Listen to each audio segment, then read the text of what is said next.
ہم کہیں گے کہ دلیل دو کہ جو لانگ مارچ سندھ سے اٹھ کے اسلام آباد کی طرف فروری میں آ رہا ہے وہ تھر پار کر کیوں نہیں جا رہا, وہاں کی پیاس کیوں نہیں بجھا رہا, وہاں کی مفلسی دور کیوں نہیں کر رہا, وہاں کے لوگوں. آج کے بعد سیاست کا رخ ہم بدلنے والے ہیں, اور وہ کیسے ہے کہ ہمارے کسی بھی ممبر کو, آج میں باضابطہ طور پہ کہہ رہا ہوں میڈیا کی موجودگی میں, اجازت نہیں ہوگی کہ سیاسی اختلاف کی بنیاد پر کسی بھی سیاستدان کی بہن یا بیٹی کی طرف انگلی اٹھا کے وہ بات کر سکے. ہمارے مخالف کی ماں بہن بیٹی ہماری ماں بہن بیٹی ہوگی. ہم نے یہ روایت تبدیل کرنی ہے.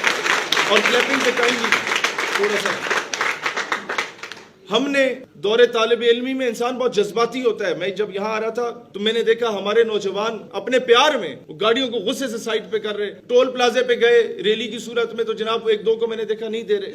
میں کہ نہیں, اگر آپ نے یہی حرکت کرنی ہے تو ہم میں اور باقی پولیٹیکل پارٹیز میں فرق کیا ہوگا بھائی؟ آپ نے نوجوانوں اس قوم کی تربیت کرنی ہے. آج کے بعد آپ ٹیکس دیں گے تو پاکستان اپنے مقام پہ اپنے قدموں پہ کھڑا ہوگا. یہ ریاست کو سرو کر رہے ہیں ہم لوگ اگر ہم لوگ ٹیکس دے رہے ہیں. کہ آپ کے حلقے میں اگر کوئی دوسری پارٹی کا کینڈیڈیٹ حلقے میں کیا آپ کی گلی میں بھی آتا ہے نا, تو آپ نے اس کا استقبال کرنا ہے.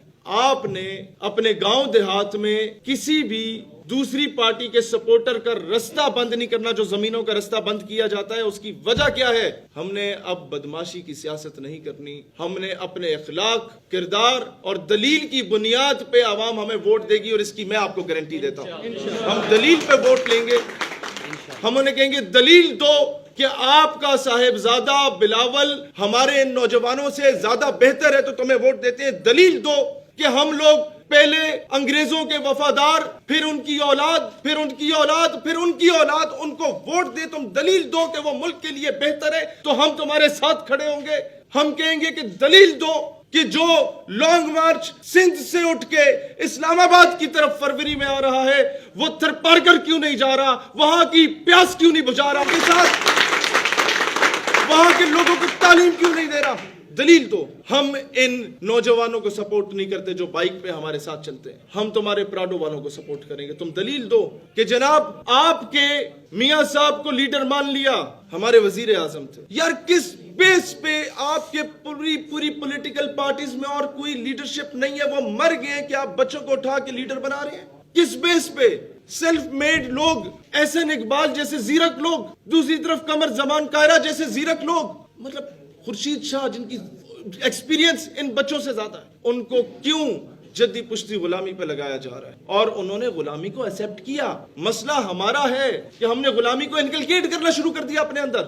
یہ واحد 75 سالوں میں ایک خاموش انقلاب اٹھا کہ جس نے کہا کہ اب یہ وڈیرا شاہی کی غلامی نہیں چلے گی, اب یہ جاگیردارانہ نظام کی غلامی نہیں چلے گی. اب نوابوں میں شاید بہت اچھے بھی ہوں بیچ میں, لیکن اب جدی پشتی غلامی ان کے حقے پیو دادے بھرا کرتے تھے, ہم نہیں بھرا کریں گے بھائی جان. اب ہم نے آزاد حیثیت میں پاکستان کا دفاع کرنا ہے, ہم نے اس کی خارجہ پالیسی کو آزاد کرنا ہے. جو بندہ آپ کے لیے دروازہ کھولتا ہے اس نے شیروانی پہنی ہوتی ہے اور سر پہ دستار پہنی ہوتی ہے. ایسا کیوں ہے؟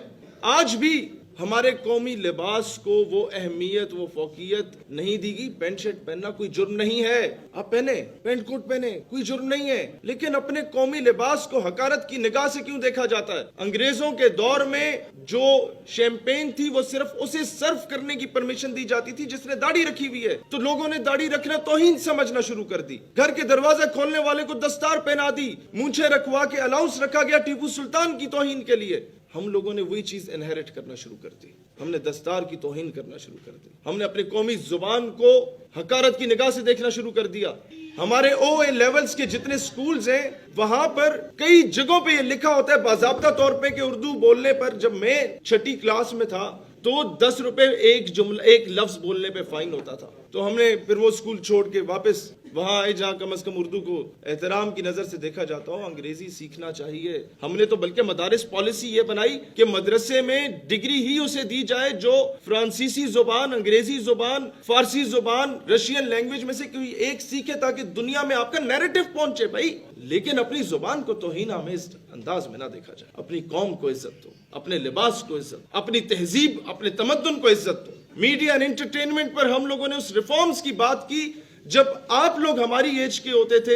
اس وقت جو ڈرامہ سیریلز چلا کرتے تھے پی ٹی وی پہ, پورا خاندان بیٹھ کے دیکھا کرتا تھا, قوم کی تربیت ہوا کرتی تھی. آج کئی ایسے ڈرامہ سیریلز آ گئے کہ باپ اپنی جوان بیٹی کے ساتھ بیٹھ کے نہیں دیکھ سکتا. ہم قوم کو کس طرف لے کے جا رہے ہیں, ہم قوم کے جوانوں اور بیٹیوں کی کیا تربیت کر رہے ہیں. ہم لوگوں نے واپس جو ٹیپو سلطان کا ایک ڈرامہ سیریل آیا کرتا تھا ہمارے ٹی وی چینلز پہ, جو علامہ اقبال اور قائد اعظم کو آئیڈیلائز کیا جاتا تھا, نشان حیدر حاصل کرنے والے شہداء کو دکھایا جاتا تھا, تو قوم کا بچہ بھی وہ بننا چاہتا تھا.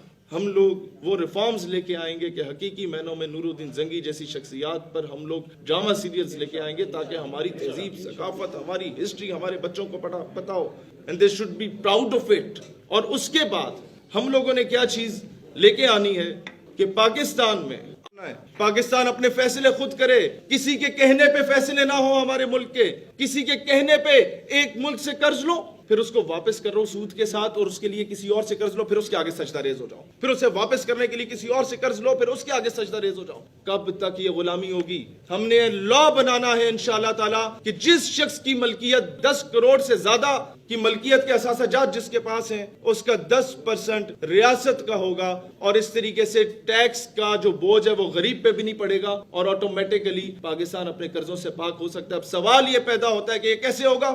ورلڈ وار کے بعد جرمنی ہینڈ ٹو ماؤتھ ہو چکا تھا, کھانے کو نہیں تھا اتنا کچھ وہاں پر.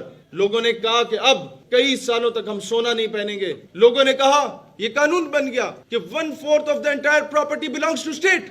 آپ کے گھر میں 4 کمرے ہیں تو ایک کمرہ ریاست کا ہے, آپ کا 4 جوڑے کپڑوں کے پہنتے ہیں تو ایک جوڑا ریاست کا ہے. جرمنی آج دنیا میں کہاں پہنچ چکا ہے؟ ہم لوگوں نے زکوٰۃ کے پیسے بھی چوری کیے, ہم لوگوں نے خیرات کے پیسے بھی چوری کیے. ہم لوگوں نے جو میرا لیک ٹاور میں جا کے رہا, آپ کو حیرت ہوگی کہ ہمارا ایک سابق وزیر, اس کے 4 ٹاورز ہیں جس میں وہ 40 کروڑ سے زائد ایک رات کا کماتے ہیں, وہ پیسہ لندن میں جاتا ہے, وہ پاکستان میں کیوں نہیں آتا؟ یہ بات, یہ نعرے لگانے والے ہمارے ہینڈسم وزیر اعظم کیوں اسے پریکٹیکلی امپلیمنٹ نہیں کر رہے؟ یہاں نوجوانوں میں سے 80% وہ بیٹھے ہیں جنہیں ایک امید کی کرن نظر آئی تھی خان صاحب میں, لیکن اب مایوس ہو کے آئے ہیں کہ نہیں. میرے پاس روتا ہوا آتا تھا مسلم اسٹوڈنٹ فیڈریشن کا نوجوان, انصاف اسٹوڈنٹ فیڈریشن کا نوجوان, پیپلز پارٹی کی اسٹوڈنٹ فیڈریشن کا نوجوان. یار 12 سال ہم لوگ محنت کرتے ہیں, 12 سال ہم لوگ نعرے لگاتے ہیں, وال چاکنگ کرتے ہیں, ہم لوگ خان ملک چودھری کے آگے پیچھے پھر رہے ہوتے ہیں, ہم لوگ ایک جدوجہد کرتے ہیں for the sake of Pakistan کہ یار ہم نے اس ملک کو کچھ مقام پہ پہنچانا, لیکن 12 سال 14 سال کے بعد ایک کسی اور پارٹی سے لے پالک لا کے ہمارے اوپر مسلط کر دیا جاتا ہے, اور ہمیں ابھی اسی کی حمایت کرنی پڑتی ہے, اور ہم وہیں کے وہیں رہتے ہیں. کب تک یہ چلے گا؟ کب تک یہ طبقاتی نظام چلے گا؟ یونیورسٹیز میں یونیفارم کلچر لائیں گے انشاءاللہ تعالی, ہر بچے پہ ایک ہی یونیفارم لازم ہوگی, تاکہ یہ ڈسٹریبیوشن نہ ہو کہ یہ اس کی جیکٹ مہنگی ہے, یہ امیر کا پتر ہے, یہ لوگ اس کیٹیگری کی یہاں بیٹھیں گے, اس کیٹیگری کی یہاں. نو. اس کے بعد ملک سے غداریاں ختم کرنی ہے, ملک سے کرپشن ختم کرنی ہے, ملک سے بدعنوانی ختم کرنی ہے. تو کس بنیاد پہ؟ کوئی آفیسر جب ریٹائر ہوتا ہے, کوئی MNA MP یا سینیٹر ریٹائر ہوتا ہے, ٹینیور کمپلیٹ کرتا ہے, 2 سال تک یہ لا بنا دیا جائے کہ وہ ملک سے باہر نہیں جا سکتا. اس کے موبائل فونز لو, اس کا فرانزک کرو, اس کے فرنٹ مین کے موبائل فون لے کے فرانزک کرو, اس کی بیگم صاحبہ, اس کے بچوں, اس کے خاندان والوں کے بینک اکاؤنٹس کو دیکھو کہ یہ جو ٹھیکیداری کے پیسے 2 کروڑ کی سڑک جو ہے یہ 20 کروڑ میں کیوں بن رہی تھی بھائی جان؟ یہ میری عوام کے ٹیکس کو پیسہ تھا.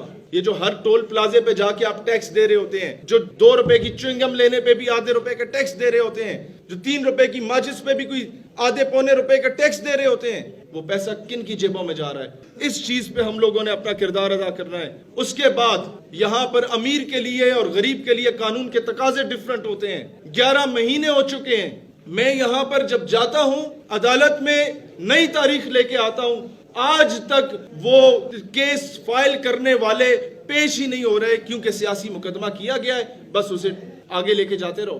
آپ کے لوگوں کو اٹھوایا جاتا ہے جب آپ کی کسی فرعون سے دشمنی ہوتی ہے, آپ کے ملک کے شہریوں پر تشدد کیا جاتا ہے جب آپ کی کسی فرعون سے دشمنی ہوتی ہے.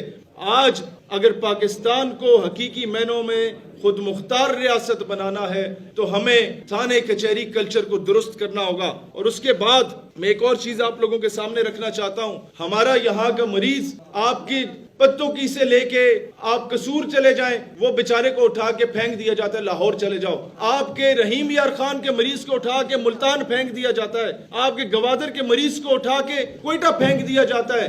آپ کے حیدرآباد کے میر پور خاص کے مریض کو اٹھا کے کراچی پھینکا جاتا ہے، وہ رستے میں فوت ہو چکا ہوتا ہے. ہم لوگوں نے ٹی ایچ کیو، ہر تحصیل کے جو ٹی ایچ کیوز ہیں ان کو اپ گریڈ کروانا ہے انشاءاللہ تعالی. اور اس کے بعد اگلے ہفتے ہم کراچی جا رہے ہیں، اور یہ بات شاید کچھ ایسے لوگ جو لسانیت کو ہوا دینا چاہتے ہیں ان کو ناگوار گزرے. میں ایک بات کرنا چاہتا ہوں، پاکستان سندھی، بلوچی، پنجابی، پٹھان، بنگالی کے لیے نہیں بنا تھا. یہ قوم ہے، ہم سب کے لیے بنا تھا.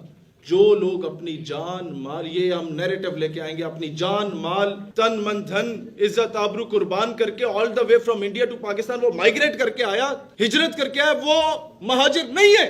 مجھ سے بڑا پاکستانی ہے، اسے میں عزت دوں گا، اسے میں اس کا وقار دلاؤں گا. ہمیں اگر معافی مانگنی پڑی اپنے پرانوں کے گناہوں کی بنگلہ دیش کی صورت میں، تو وہ اصل پاکستانی ہے. بنگالی جنہوں نے مسلم اسٹوڈنٹ فیڈریشن بنائی تھی، جنہوں نے آل انڈیا مسلم لیگ بنائی تھی، جنہوں نے اس وقت محترمہ فاطمہ جناح کو سپورٹ کیا تھا جب لوگ ڈرا کرتے تھے، لوگوں کے پاؤں کانپا کرتے تھے، قائد اعظم کے بہن کے اولین صفوں کے ساتھی رہے.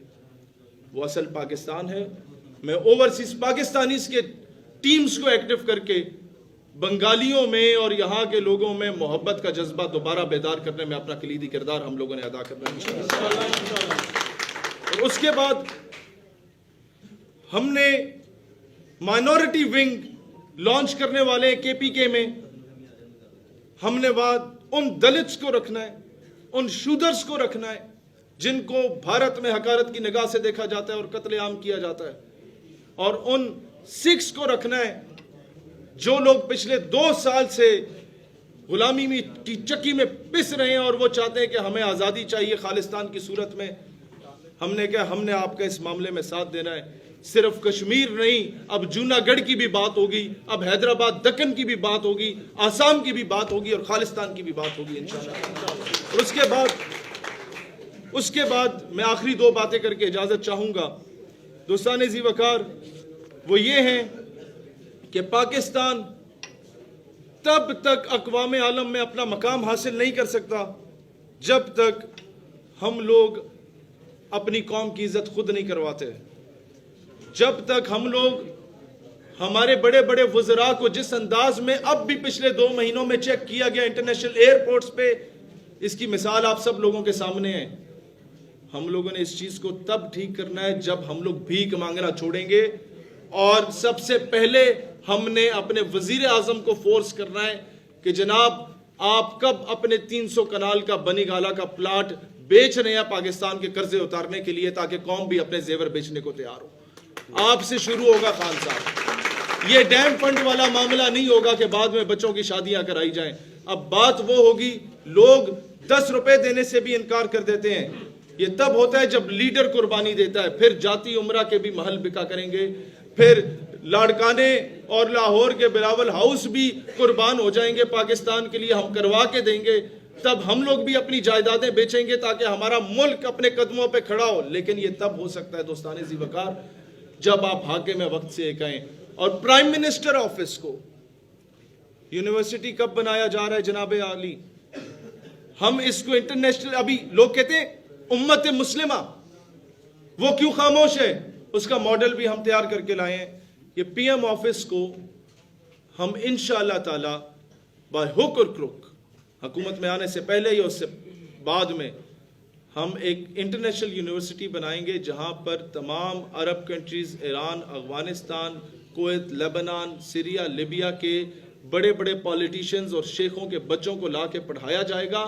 ان کو تربیت پاکستان دے گا، اور امت مسلمہ کو 20 سال کے بعد ایک بہترین قیادت پاکستان کی صورت میں ملے گی. پاکستان جب آپ انہیں فیسیلیٹیٹ کریں گے، یہ منال تک کے ایریے میں یا باقی جگہوں کے ایریاز میں کئی فارم ہاؤسز بن سکتے ہیں، ان کو بہترین گاڑیاں دی جا سکتی ہیں. ہم لوگ اپنے منسٹرز کی عیشی کے لیے جو کچھ رکھا ہے وہ ان کو دے دیں گے، لیکن 20 سال کے بعد پروڈکٹ کی صورت میں آپ امت کو ایک بہترین قیادت دیں گے. Pakistan can do it. آپ کی پاکستان ملٹری اکیڈمی میں دوسری مسلم کنٹریز کے اور ایون سری لنکا کے، دوسرے کنٹریز کے، برطانیہ سے سولجرز آتے ہیں، آفیسرز آتے ہیں ٹریننگ لینے. آپ کے ایئر فورس کی اکیڈمی میں آفیسرز آتے ہیں تو آپ کی یونیورسٹیز میں ان کے شیخوں کے بچے کیوں نہیں آ سکتے؟ ہم لوگ کر سکتے ہیں. میں دنیا میں جہاں گیا، ایون دبئی کی ساری ریاستیں اٹھا کے دیکھیں، امارات کی آرٹیفیشل بیوٹی ہے. آرٹیفیشل بیوٹی کو انہوں نے اتنا زبردست کر دیا صحراؤں میں کہ پوری دنیا کے انٹرنیشنل انویسٹر وہاں پر آ کے بیٹھ گیا. پاکستان میں تو بھائی نیچرل بیوٹی ہے، ہر قسم کا موسم موجود ہے. یہاں کے گلگتی اور کشمیریوں کے بہترین اخلاق جیسا اخلاق دنیا میں کہیں دکھا دو تو میں وہاں چلا جاتا ہوں. یہاں کے بہترین لباس، بہترین ٹریڈیشنز، بہترین ثقافت، بہترین ہماری سرائکی زبان جیسی زبان کسی کی دکھا دو تو میں وہاں چلا جاتا ہوں. بات یہ ہے ہمارے ملک کا ہر زبان خوبصورت، ہر بندہ خوبصورت، اس کا اخلاق خوبصورت، کردار خوبصورت، کیوں انٹرنیشنل ٹورسٹ نہیں آ رہا؟ ہم لے کے آئیں گے، ان کو فیسیلیٹیٹ کیا جائے گا. اور ایک چیز کا مسئلہ صرف آتا ہے کلچر کا، کہ اگر وہ گورے آ جاتے ہیں یا وہ میم صاحب آ جاتی ہے تو کلچر کا کیا ہوگا؟ آپ کے گلگت کی جو شالز ہیں اور جو لباس ہے وہ سب سے پہلے ایئرپورٹ پہ انہیں گفٹ کیا جائے گا. اور یقین کرو وہ اس چیز کی لاج رکھیں گے، وہ آپ کے کلچر کو خراب نہیں ہونے دیں گے، آپ کے اخلاق کی لاج رکھیں گے. اور یقین کریں جب ایک گوری اٹھ کے گلگت میں تصویر کھینچتی ہے نا کہ فیلنگ بلیسڈ ان پاکستان، اور ساتھ اس نے پاکستانی لباس پہنا ہو، تو آپ کے ملک کے بارے میں جو لوگ نیریٹو دیتے ہیں کہ دہشت گرد ریاست ہے، ان کے نیریٹو پہ لات مار دی جاتی ہے. اس حساب سے یہ سیاحت کو فروغ دیا جائے گا. اس کے بعد آپ لوگوں کے کوالٹی کوئی نہیں دی جاتی ہماری چیزوں کو. پنک سالٹ ہے آپ لوگوں کا، کوڑیوں کے بھاؤ بکتا ہے. انڈین کمپنیز اس کو لیتی ہیں، اسے شیشی میں بند کرتی ہیں، پیک اسے صحیح طریقے سے اسرائیلیز کرتے ہیں. ہوتا کیا ہے؟ ہزاروں لاکھوں روپے میں بک رہا ہے. میں آپ کو ایک اور بات بتاؤں، ہمارے یہاں پہ ایک لڑکے نے جہاز اڑانا سیکھ لیا، خود سے بنا کے چھوٹا سا سول ایویشن اٹھا کے لے گی. تمہارے پاس لائسنس ہے؟ او بھائی اسے انکریج کرو.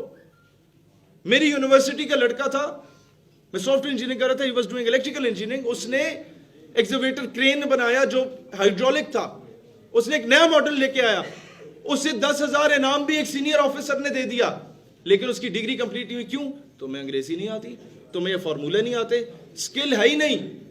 90% مارکس آپ کے ہوتے ہیں جناب علی رٹا لگانے کے، اور 10 نمبر کا پریکٹیکل بھی کالے کروا کے سفارش پہ پاس کروا دیا جاتا ہے. تو بچہ سیکھ کیا رہا ہے؟ پھر کہتے ہیں بے روزگاری ہے. اور بھائی تمہارے پاس سکل ہو، تم دنیا کے کسی نکڑ میں بھی، کسی کونے میں بھی جا کے نوکری کر سکتے ہو. دنیا تمہارے پاس آئے گی تمہیں نوکری دینے، لیکن سکل نہیں دی جا رہی، پریکٹیکل ایجوکیشن نہیں دی جا رہی. ہم لوگ غلام پیدا کر رہے ہیں. ہم لوگ آج تک ہم لوگوں نے کسی سکلڈ آدمی کو مین سٹریم میں نہیں لے کے آئے. تو دوستان ذی وقار اس چیز کو لے کے آئیں گے. اور ایک اور چیز، فاٹا جو سابقہ فاٹا کے علاقے ہیں، وہاں جو ٹرائبل ایجنسیز ہیں، بلوچستان، انٹیریئر سندھ اور ساؤتھ پنجاب، یہاں کے نوجوانوں کا کوٹا ہم لوگ پاکستان کی تمام تعلیمی اداروں میں زبردستی مختص کروائیں گے انشاءاللہ تعالی. یہاں کے بچوں کو ہمیشہ پیچھے رکھا گیا اور یہاں پر بہترین ٹیلنٹ موجود ہے.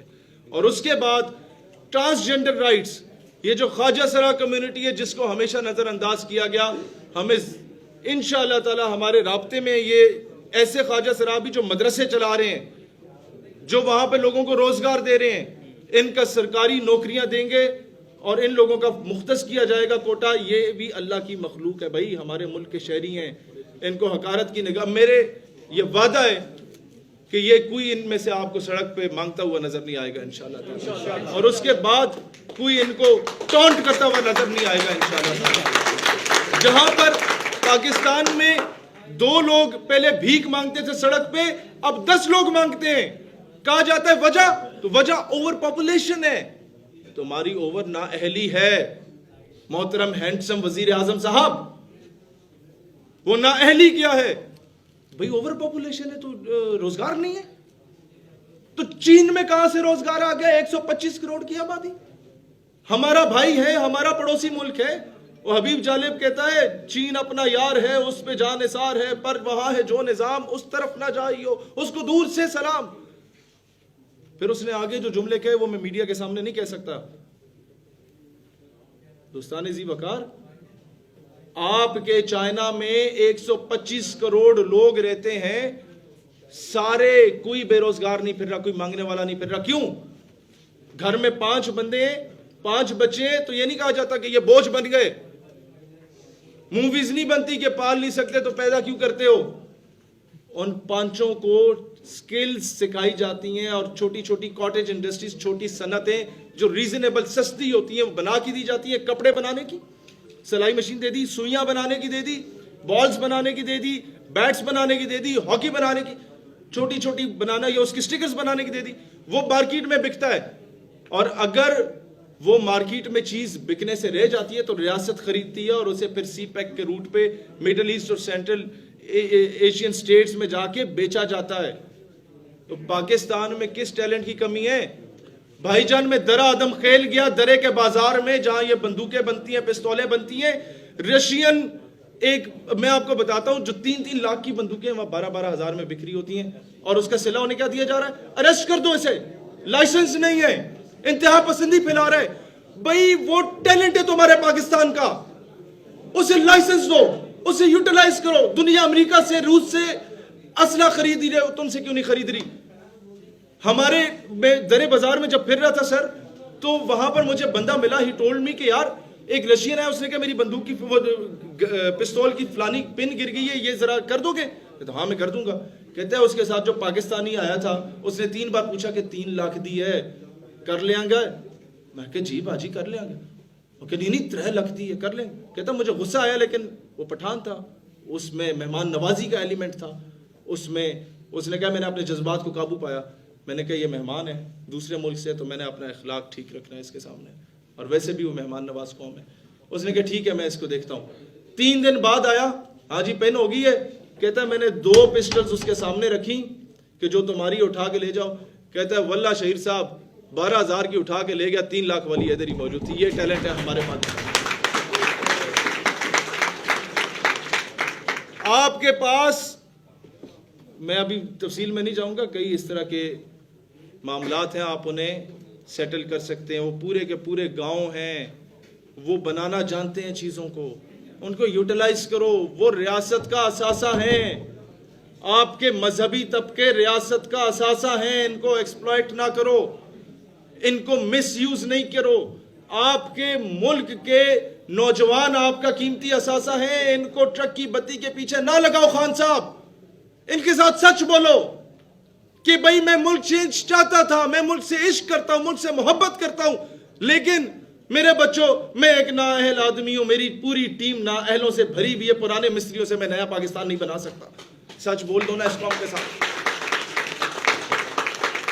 مجھ سے فواد چودھری صاحب کے ہوتے ہوئے ریاست مدینہ نہیں بن سکتی. بول دو نا سچ اس قوم کے ساتھ. کیوں نہیں بولا جا رہا؟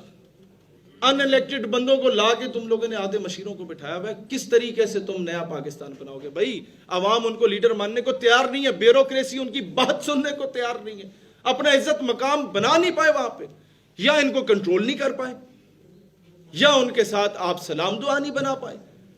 آخر 4 سالوں میں کوئی تو کسی تو نہج پہ پہنچو. کے پی پولیس کا میں کریڈٹ دیتا ہوں کہ چلو اس کا اخلاق اچھا ہو گیا. پنجاب پولیس میں 10 دن جو جیل میں رہا, تھانے میں رہا, رمضان کا مہینہ تھا یار, مجھے 4تھے یا 5ویں دن پتہ چلا کہ میرے ساتھ ایک لڑکا ہے حارث مسیح, اللہ اسے زندگی دے, وہ کرسچن تھا, اس کے لیے دن کو کھانا آتا تھا, مجھے نہیں پتا تھا, وہ نہیں افطار کرتا, وہ کھاتا نہیں تھا, وہ کہتا ہے میں شام کو کھاؤں گا, اور میں سمجھا یہ مسلمان ہے. 5ویں دن مجھے پتا چلا کہ یہ کرسچن, اور وہ روزے کا حیا کر رہا ہے میرے لیے, اور جو باہر تھانے دار صاحب کھڑے ہیں یا جو بھی صاحب کھڑے ہیں وہ اسے بار بار پوچھ رہے ہیں میں نے تم پہ ایف آئی آر نہیں کاٹی, وہ تمہارا بھائی کب آئے گا, اسے کہو نا 50,000 روپے لے کے آؤ تاکہ میں تمہیں ایف آئی آر کے بغیر رہا کروا دوں. ہم نے رمضان میں بھی حیا نہیں کی. ہمارا اتنا فرسودہ نظام ہو چکا ہے. پولیس میں ہم یہ لے کے آئیں گے ریفارمز کہ جناب علی جو بندہ اریسٹ کیا جاتا ہے, رات کو میرے گلگت سے بچے آتے راول پنڈی میں اٹھا لیے جاتے رات کو 3 بجے. کیوں؟ وہ کہتے ہیں بھائی جان صبح ہمارا پیپر ہے, رات کو پڑھائی کرتے ہیں, جب چائے پینے کے لیے ہوٹل میں آتے ہیں اٹھا کے پوچھتے ہیں آئی ڈی کارڈ دکھاؤ. اور بھائی موبائل سنیچنگ ہو رہی ہے, والٹ سنیچنگ ہو رہی ہے, اسے کہتے ہیں سامنے ہاسٹل ہے آئی ڈی کارڈ آ جاؤ, کہتے ہیں نہیں پیسے دو. اور پھر کہا جاتا ہے کہ جناب ان کو اخلاق سکھایا جائے گا. ہماری پنجاب پولیس میں بہت اچھے آفیسرز بھی ہیں, بڑے نوبل آفیسرز بھی ہیں. میں ان سے ریکویسٹ کروں گا کہ ان لوگوں کو کچھ عرصے کے لیے گلگت بلتستان پولیس کے پاس بھیج دو, وہ تھوڑا سا اخلاق سیکھ کے ادھر آ جائے تاکہ انہیں پتہ چلے ہم دہشت گرد لوگ بنتے نہیں ہیں سر, بنائے جاتے ہیں ہمارے رویے سے. میں اپنی فیملی کے ساتھ اگر جا رہا ہے کوئی بندہ اس کی بیگم کے سامنے تو مجھ سے بدتمیزی کرو گے, وہ بندوق اٹھا کے پہاڑ پہ نہ چڑھے تو کیا کرے؟ کیوں اس ملک کے ساتھ کھلواڑ کیا جا رہا ہے؟ جب پتہ ہے آپ کو کہ کرپشن ہو رہی ہے تو کیوں نہیں میڈیا کو بلا کے ان کی بیلٹیں اترواتے؟ جو لوگ کرپشن کرتے ہیں اس کے بعد نشان عبرت بن جائے گا. کوئی ایسی جرت نہیں کرے گا. مجھے کتنے اچھے قابل پولیس آفیسرز ملے, جوان ملے, وہ کہتے ہیں یار میں نے کبھی زندگی میں رشوت نہیں لی, لیکن امیج یہ بن چکا ہے کہ میں سڑک پہ کھڑا ہوتا ہوں, کسی کو روکتا ہوں, اس کا ہیلمٹ نہیں ہے تو وہ جاتے جاتے 50 روپے پکڑا کے چلا جاتا ہے کہ اس نے بعد میں بھی یہی مانگنے. تو یہ امیج تب ٹھیک ہوگا جب ایسے کرپٹ لوگوں کو, جنہوں نے ملک کے عزت اور وقار کو داؤ پہ لگایا, ان کو نکالا جائے گا سروسز سے, ان کا میڈیا ٹرائل ہوگا, اور یہ انشاءاللہ ہم لوگ کروا کے رہیں گے. تب جا کے دو نہیں ایک پاکستان ہوگا. یہ نہیں کہ جاگیردار کا بیٹا کسی غریب کے بیٹے سے کالج یونیورسٹی میں لڑ پڑتا ہے تو اس کو اٹھا کے لے جایا جاتا ہے, طرح طرح کے پرچے کاٹ دیے جاتے ہیں. یہ تھانہ کچہری کلچر کو ہم لوگوں نے ٹھیک کرنا ہے انشاءاللہ تعالی. روزگار کی فراہمی کی بات ہوئی, اقلیتوں کے رائٹس کی بات ہوئی, ایڈمنسٹریٹو ڈویژنز. آخری بات, پاکستان میں 12 کروڑ عوام یا 11 کروڑ عوام پہ جس کو خان صاحب نے پچھلے 2 دنوں میں 22 کروڑ عوام بنا دیا پنجاب والوں کو, اس 11 کروڑ عوام کا صوبہ ایک عثمان بزدار صاحب نہیں سنبھال سکتے. جنوبی پنجاب کو الگ صوبہ بنانا ہوگا, ایڈمنسٹریٹو ڈویژنز بنانا پڑیں گی, کراچی کو الگ صوبہ بنانا پڑے گا, ہزارہ ڈویژن کو الگ صوبہ بنانا پڑے گا, ڈسٹریبیوشن آف پاور ہو, تب جا کے لسانیت کا